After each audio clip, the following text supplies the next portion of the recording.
Hello everyone, my name is Nico. In my last video, we covered Batman Arkham Asylum, and in this video, we'll be going over Batman Arkham City. With Rocksteady's new game now being out, and WB admitting that it's a failure, I thought it'd be a great time to go over their previous, better games. So grab yourself a drink, sit down, and join me as we explore Arkham City.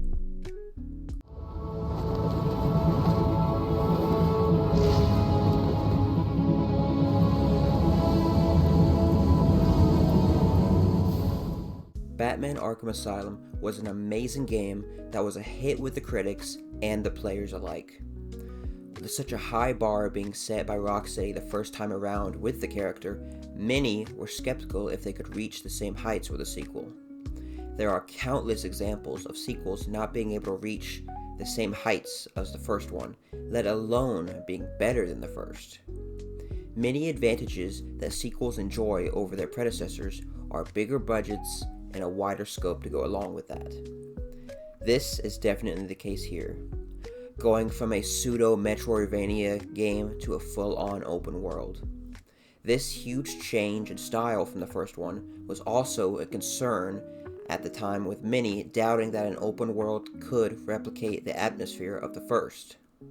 Even though Rocksteady had made a masterpiece with Asylum, many doubted they could do it again. So when Batman Arkham City released on October 18th, 2011, it proved once and for all that Rocksteady is just that guy. Arkham City wasn't as good as Asylum. It was better. Review outlets such as IGN rated the sequel even higher than the first, giving the game a 9.5 out of 10. The Metacritic score is even higher, with it sitting at an insane 94 out of 100. This wasn't just a great Batman game, it was a great game. It is considered by many to be the best superhero game of all time, along with it being one of the best games of all time, period. I still remember the first time I played it, with Hugo Strange's opening dialogue along with amazing music. It gave me goosebumps then, and it gives me goosebumps now. Well, let's look at one thing that practically everyone says is a reason for this game being better than the first: the story. Shut Arkham City down. It's out of control. Shut it down. By the end of tonight, I will be a hero, just like you, Batman. The premise of this game is far more complex when compared to the first one. This time, a section of Gotham City has been sectioned off to act as a mega prison, called Arkham City. The game opens with Catwoman, who was only teased in the first, stealing something from Two-Face. She takes down a room full of cronies, and right before she could get away with what she was stealing, she gets caught by Two-Face. The game then transitions over to a cutscene of Bruce Wayne being tortured. We then flash back to show how Bruce was captured. We then cut back to the present to see that the one torturing us is Hugo Strange, and it is revealed that he has figured out who we really are. He's figured out that we are Batman. We quickly escape from the chair we were chained to and cripple a guard. They then throw us into a line to be processed. We get dumped out into the city's entrance hall, where we are jumped by prisoners and goons of the Penguin, who knocks us out. When we wake, Penguin is about to punch us with some brass knuckles, so we cripple him like he deserves. After that, we cripple his goons and move to the rooftops to call Alfred. But not before we give Penguin a little more love. After talking with Alfred, he sends us a change of clothes, since we can't exactly go around fighting crime in a black and white suit, now can we? We climb to where our pod was dropped and change.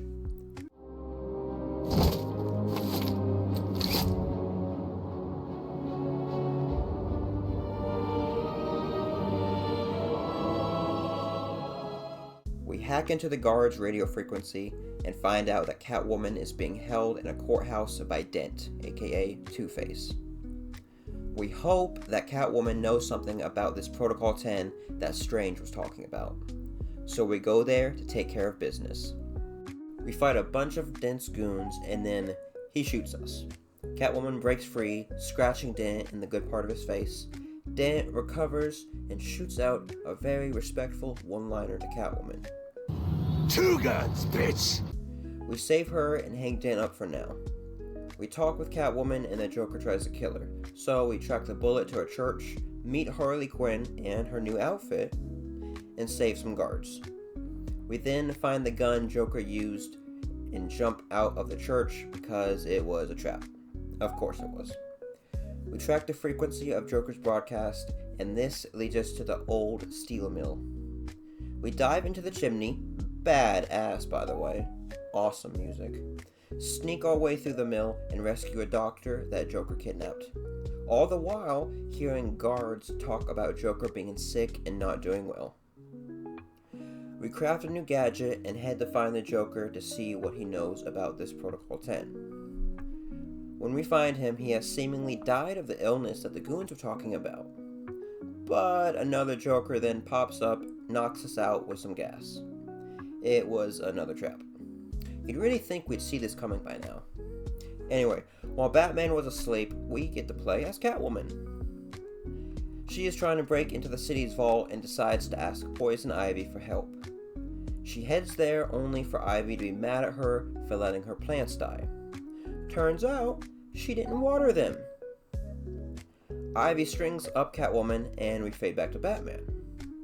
When Batman wakes up, Joker explains that he's never heard of Protocol 10, but that he has poisoned not only you, but most of Gotham by sending out his blood to hospitals.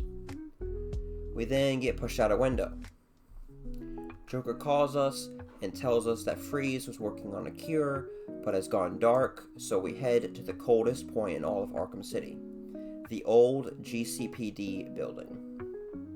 We get inside and find that Freeze isn't there, but a lot of Penguin's men are. We interrogate one and find out that Penguin has taken Freeze to his museum. Now we head to the museum with Penguin blowing up large portions of the bridge to stop Joker's men from getting to him.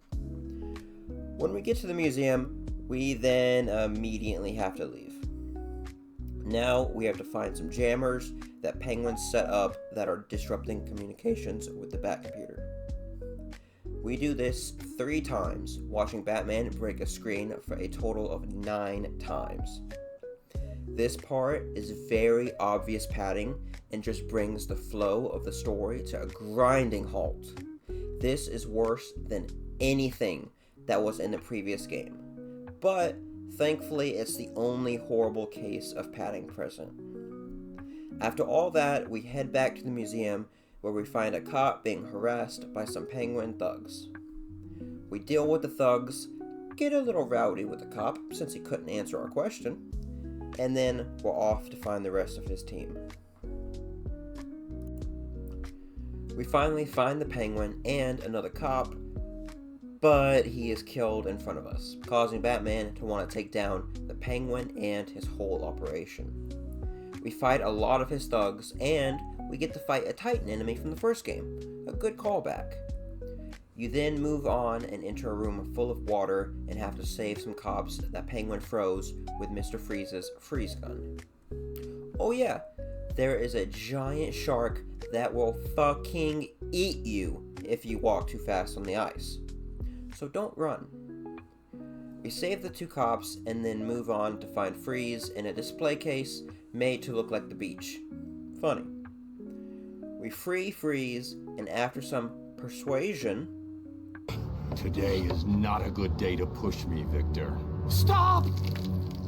He tells us that he needs his suit in order to finish making the cure, and that he has a chip in his suit to stop anyone from using his own weapons against him. We move on to find that Freeze's suit is in another room full of some thugs guarding some more cops. We take them down, rescue the cops, and take the chip from the suit. Now that we can neutralize the freeze gun, it's time to take Penguin down. We make our way across the water room, beat the bejesus out of a giant shark,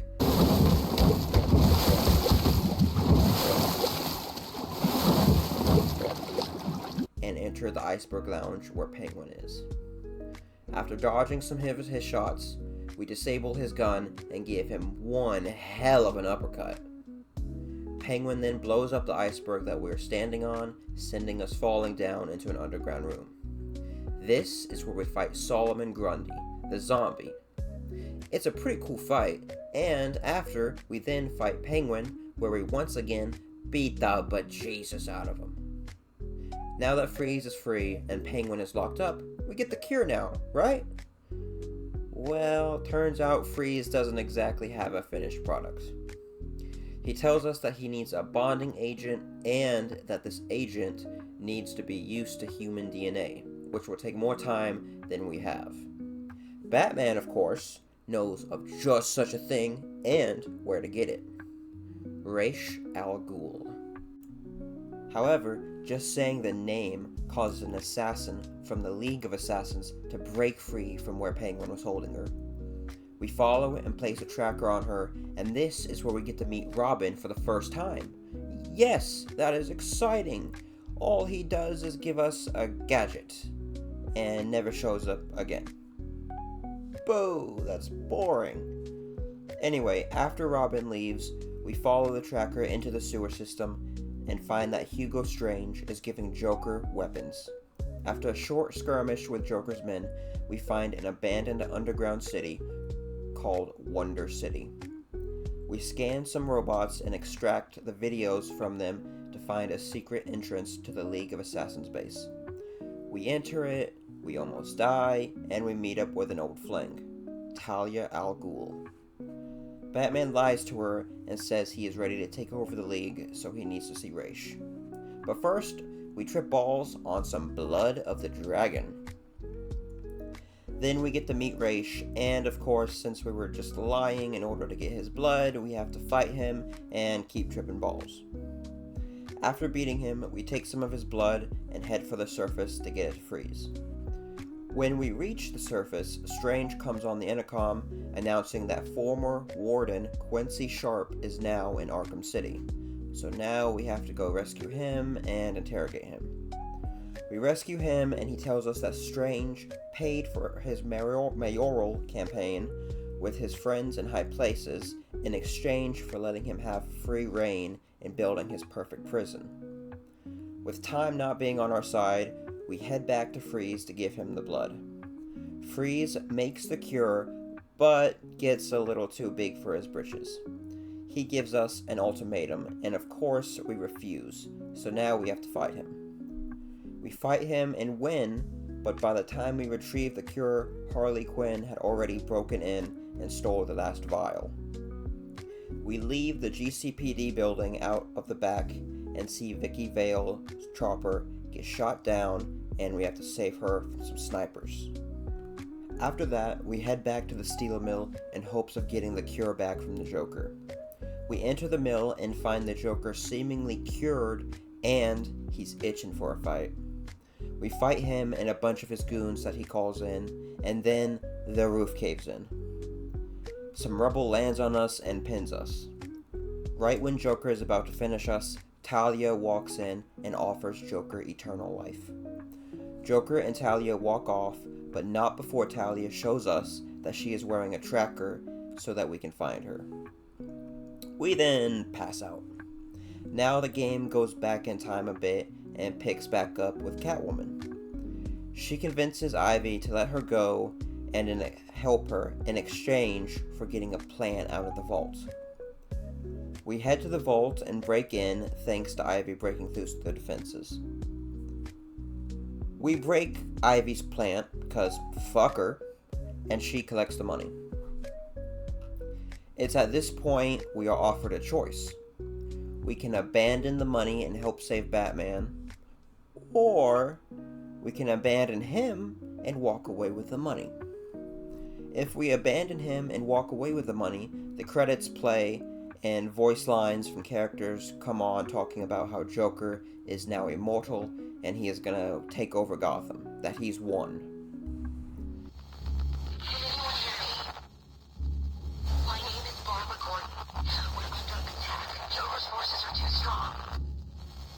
My father's dead. Now everybody is dead.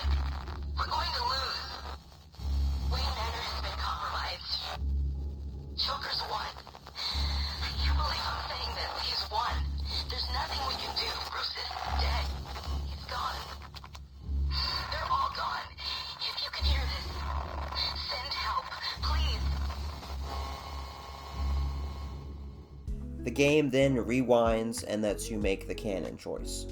We abandon the money and save Batman. We then transfer over to Batman and try to track Talia. One small problem though. Protocol 10 has started, and as it turns out, it's a plan to kill everyone in Arkham City. Despite all this, Batman is ready to ignore it all and rescue Talia from Joker. But Alfred stops him and talks some sense into him. Now that we are back on the straight and narrow, we head to Wonder Tower. We work our way up the tower and eventually reach Hugo Strange. We knock out all his guards and break into his control room and shut down Protocol 10. It is then revealed in an extravagant way that Strange's friends in high places were Ra's and his League of Assassins. Ra's kills Strange, but before he goes, he activates Protocol 11, basically a self-destruct command. We dive out, taking Ra's with us, and in an effort to kill us, he stabs himself and ends up landing on the entrance sign.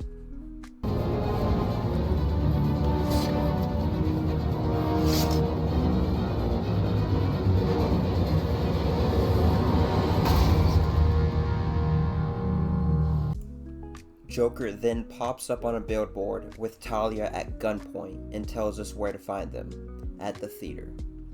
We head there, take out some snipers, and enter the theater. When we enter, Talia turns the tables on Joker, stabbing him with a sword. This is where the big twist of the game comes in. The Joker that we thought was cured was actually Clayface. There are actually a lot of things hinting about this throughout the game. Like, a lot. When playing again, you'll be like, how did I not see this coming? It's so obvious.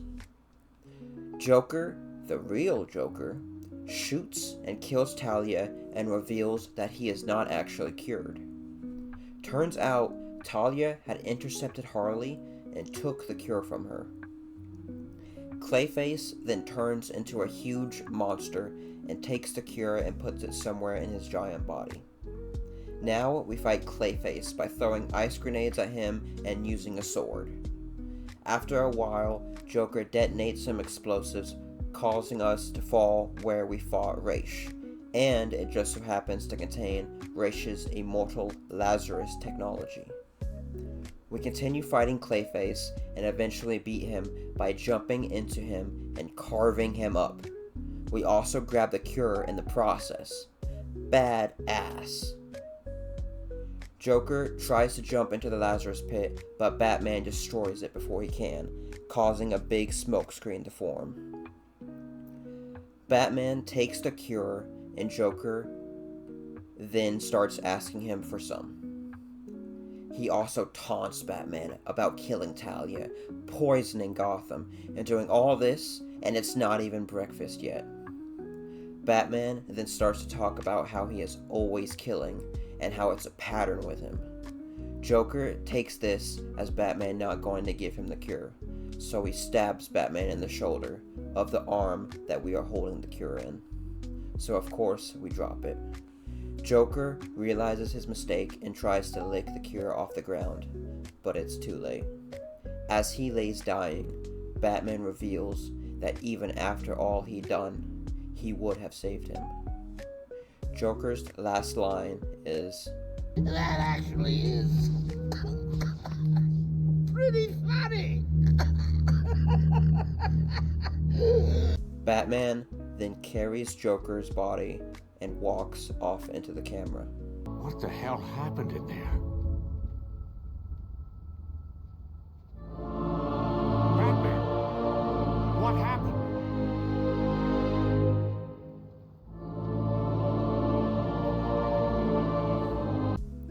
The credits then roll. There is actually a little bit more here, and it has to do with Catwoman. Two-Face is back and has stolen Catwoman stuff. We break into the museum where Dent has set up and take him down again. Boy, Dent really is getting a raw deal in this game.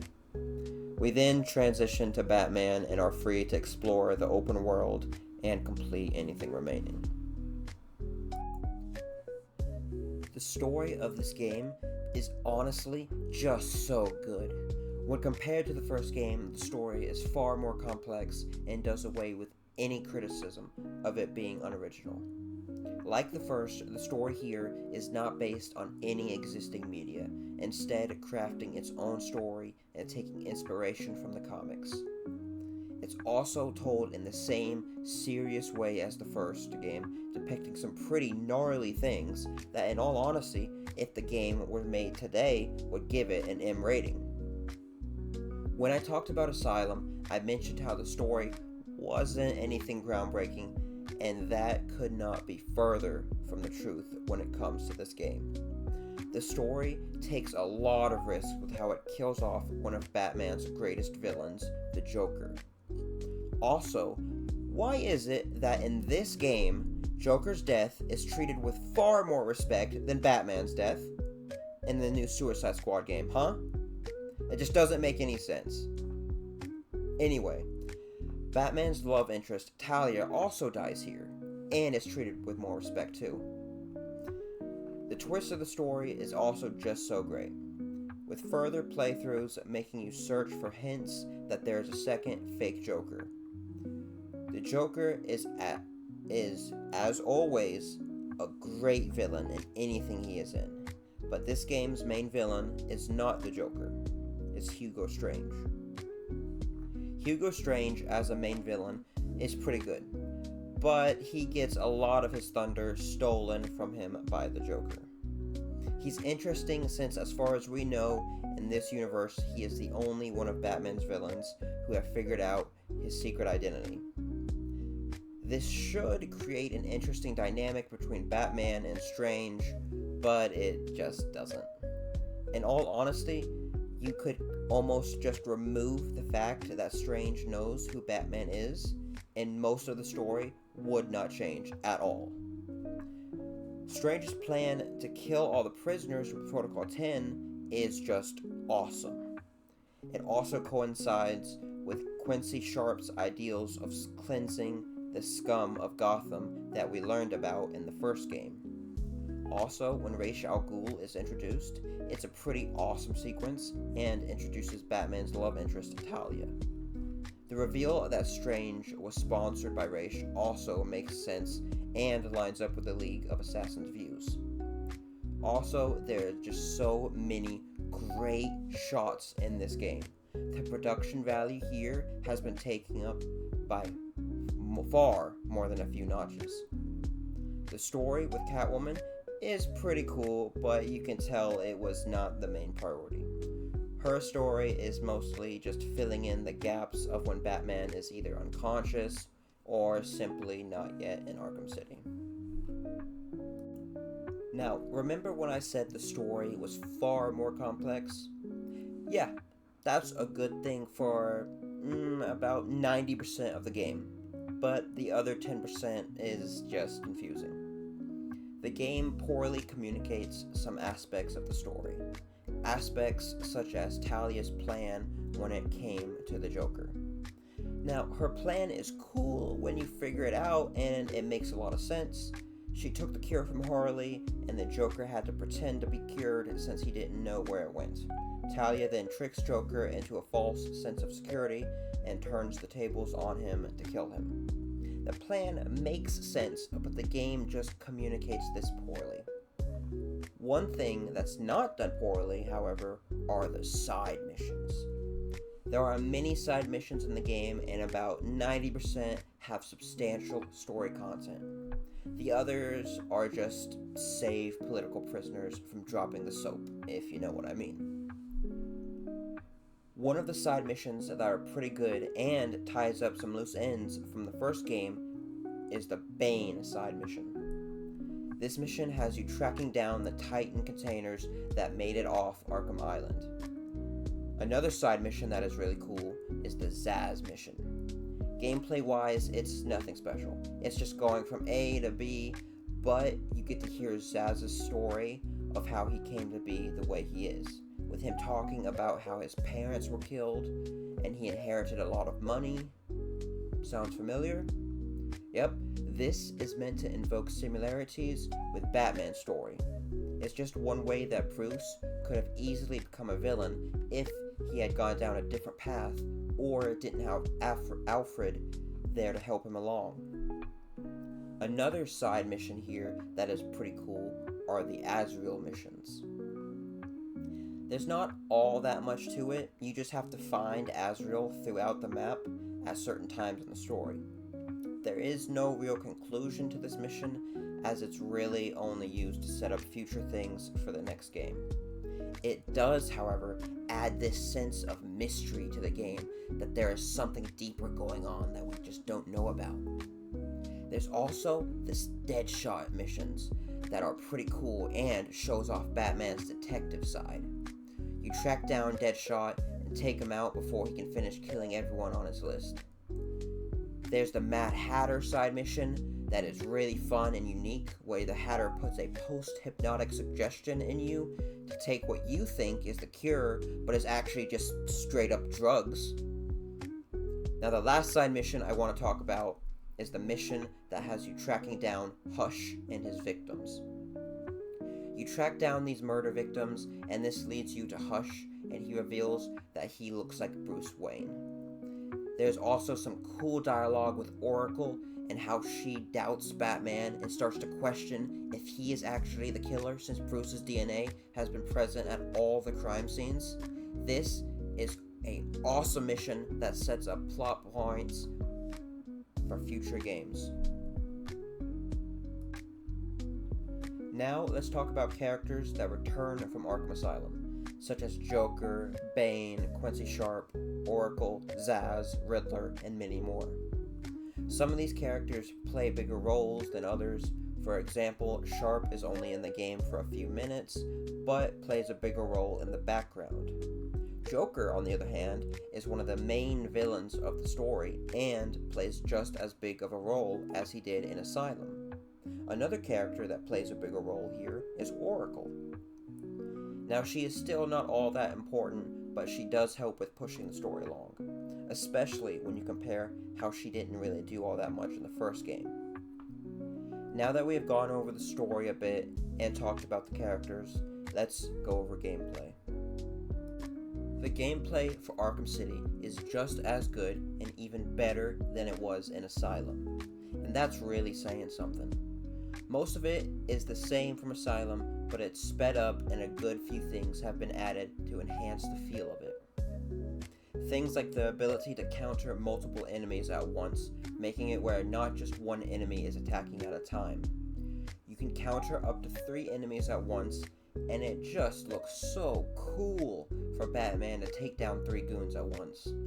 They also added the ability to catch objects thrown at you, where in the last game it was an uncounterable attack and you just had to dodge it, whereas now you throw it back at the enemy. They also added the ability to dodge blade attacks, where you couldn't really do that in the last game. Combat has also been tuned to prevent less air punches. Now, what is an air punch, you may ask? Well, it's when you are in a combo and all the enemies are down and the game just has you punch the air, ruining your combo and making you look like a complete fool.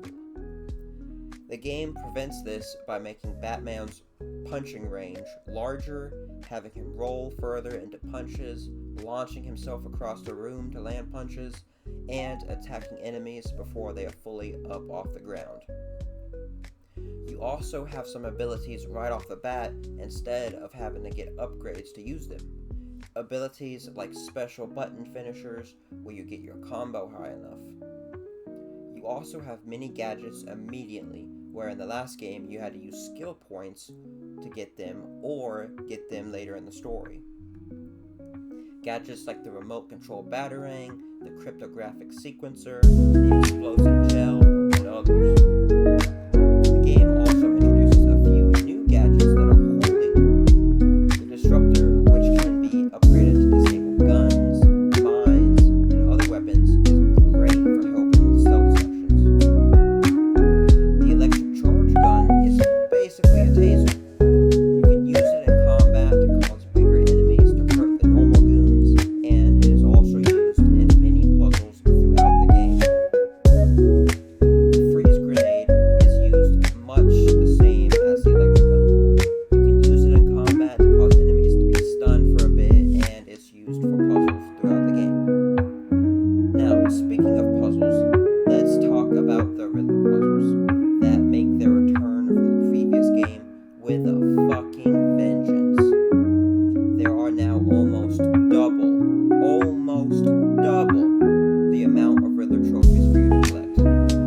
Many of the criticisms that I had about the Riddler trophies from the first game are handled here. I said how you don't really get anything for collecting these trophies, and you do get something for collecting them here. You get unique puzzles that you have to solve in order to save some cops and medics that Riddler has taken hostage. Oh yeah, you now also have a reason to stop and collect the trophies instead of simply wanting to put Riddler down.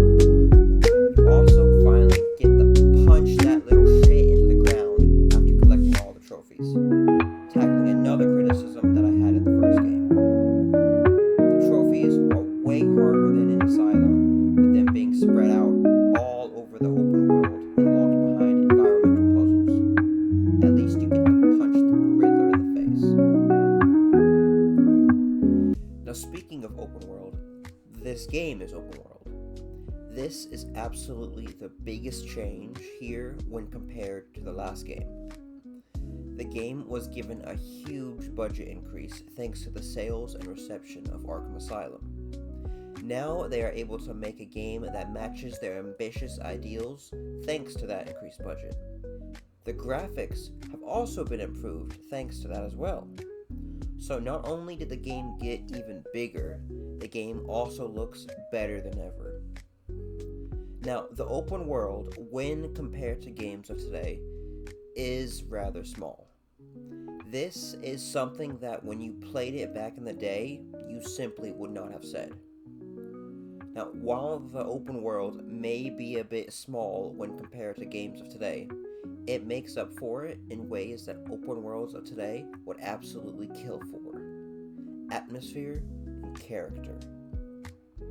All throughout the city, there are goons talking about what is happening in the story, political prisoners for you to save, enemies talking shit over loudspeakers, and many Easter eggs for you to find, like the Scarecrow mask and his workshop. There's also the design of the open world, mimicking prison architecture in a very unique way. There is a huge tower in the center, and this mimics a prison design called Panopticon. This is a design where there is a central tower in the center where guards can see you, but you can't see them, creating an effect where you feel like you are being watched at all times. All these things create an open world that feels alive and full of things for you to do. You can take down random thugs talking shit about you, latch onto a helicopter patrolling the area, or simply glide around the world taking it all in.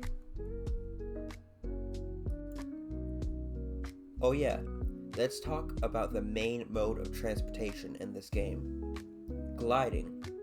The gliding in this game is greatly expanded upon here. You can dive down and pull up, granting you speed boosts and extra time in the sky. You can also unlock a grapnel boost through a side mission that launches you past whatever you grapple to. This lets you instantly gain a lot of airtime and a lot of speed. The side mission that you unlock this grapnel boost in is basically a test of how good you are at the gliding mechanics in the game. They are scattered around the open world, but as far as I know, you are only given a reward for the first 3 that you do. Another thing that the game does to test how good you are at the gliding in the game are the demon trials. When you reach Raish in the main story, there is a section where you enter his world and have to pass his tests to meet him. These tests are gliding challenges where you can't touch the ground, not all that dissimilar to the AR missions in the open world. However, the unique imagery in the trials makes it stand out far more than those, and it's just a lot of fun. Honestly, these sections remind me of the Scarecrow sections from the first game, and that is a great thing to be reminded of. Now, even though the gliding in this game is great and expanded upon from the first game, it's not perfect. Due to the open world nature of this game, there are many times where you have to travel across the map and use gliding to accomplish this. When having to do this, the gliding really starts to feel slow. The sections where you are playing the AR missions or the demon trials do not suffer from this, as they are far shorter distances for you to glide through. Even with the grapple boost, it still feels slower than it should. Thankfully, due to the map being smaller, it's not as big of a deal as it could be, but it's definitely a potential problem that could arise in future games where the map is bigger and the speed is not adjusted to match for the bigger world. After you beat the game, you unlock alternate costumes for Batman, Catwoman, and Robin. There was an unlockable costume for Batman in the first game, but it was only one and it wasn't all that good, looking more goofy than anything. Here, there are multiple skins to choose from, like the classic animated suit, the Beyond suit, the classic blue and gray suit, and many more.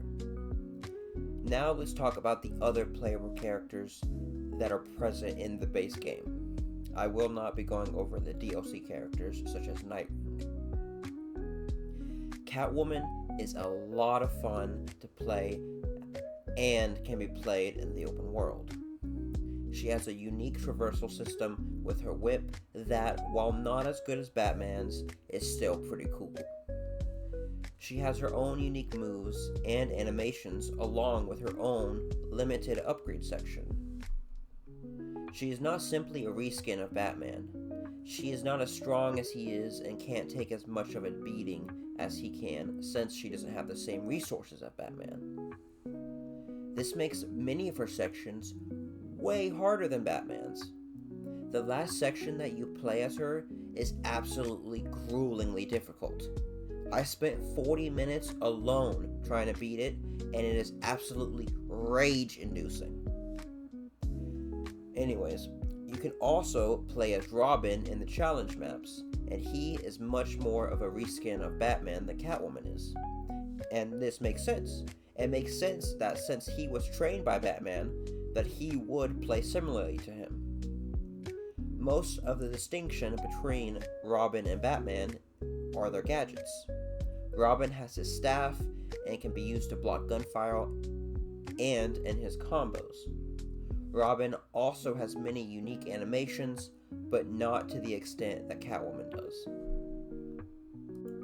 Speaking of challenge maps, they make a return here from Asylum.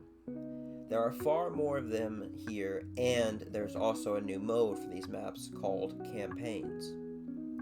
These are just maps that you have limited lives in, and you have to beat 3 of them in order to complete the campaign.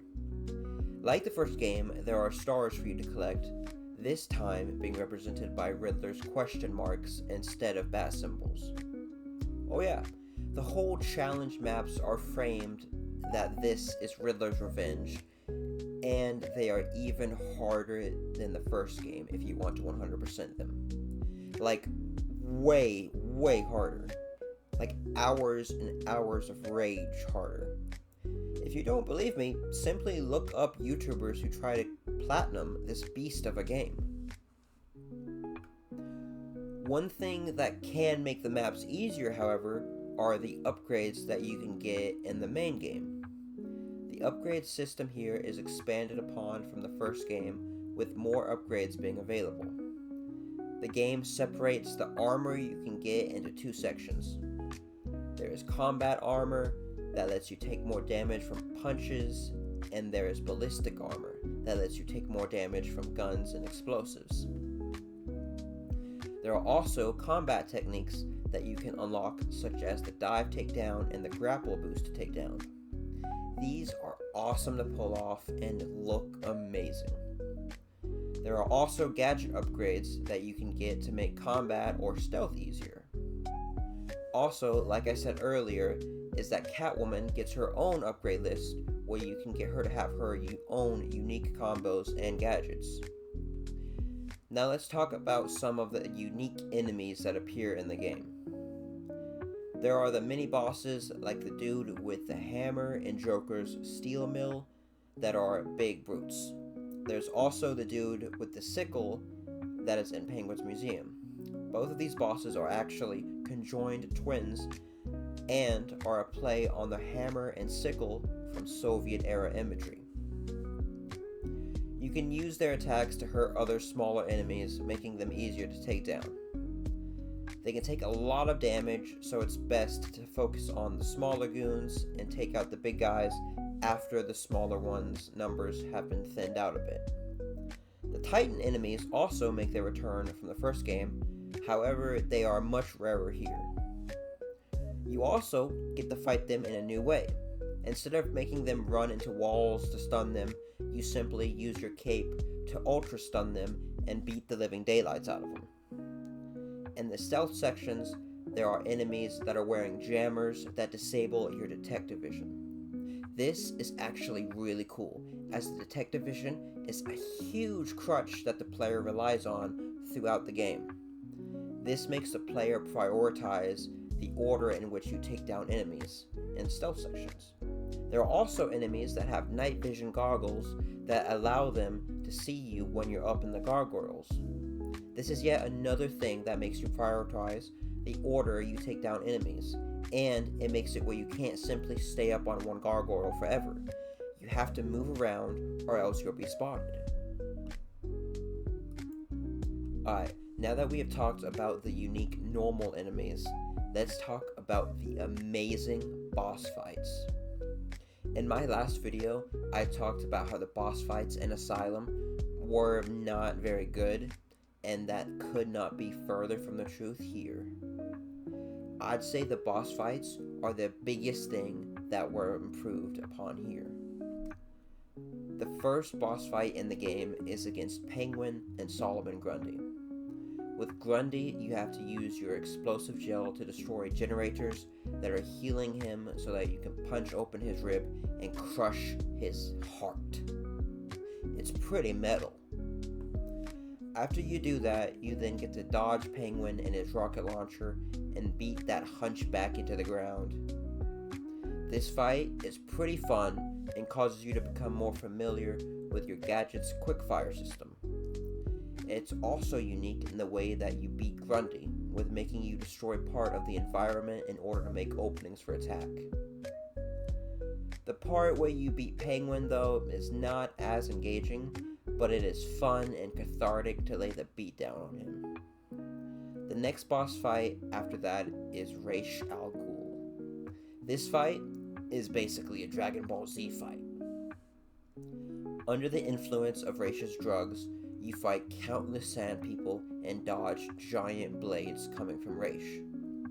This fight is fun and is a visual spectacle. After that, we now get to talk about the best boss fight in the entire game. No, the best boss fight in the entire series. Freeze. This fight is just so good. It tests you on all aspects of the game's combat that you've been using so far. From how you use gadgets to how you sneak up on someone and take them down. You'll be tested on how well you know the game.